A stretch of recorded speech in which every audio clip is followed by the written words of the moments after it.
DJ ओम शंकर परसा हरभिंडा। देवरा के रोहन कितना बताई बाटे जीदी है राजा।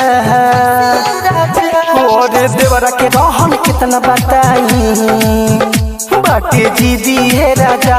गल काट ली हमें बावे दोनों खिसिए राजा। रतिया कटले बावे गलिया दोनों खिसिए राजा। उठवे पर नजर गड़वले रहे दिलस मिसिए राजा।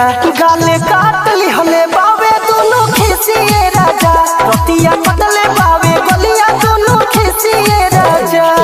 डीजे ओम शंकर परसा हरभिंडा। अनकर धन देखी फेरा में पड़ल।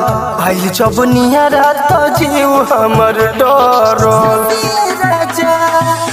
अनकर धन देखी फेरा में पड़ल।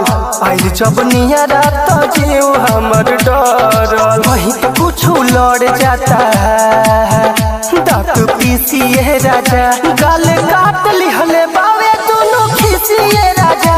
रतिया कटले बावे गलिया दोनों खिसिए राजा। रतिया कटले बावे गलिया दोनों खिसिए राजा।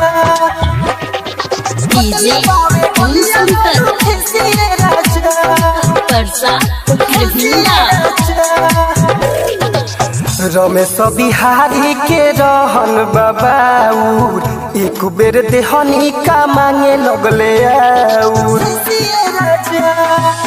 विमलेश रमेश के रहन बाबाउर। एक बेर देहनी का मांगे लगले आउर। आशी खुशी हर जदी नाइब बिकेशवा चूसी है राजा। गाल काट ले हले बावे दोनों खिसिए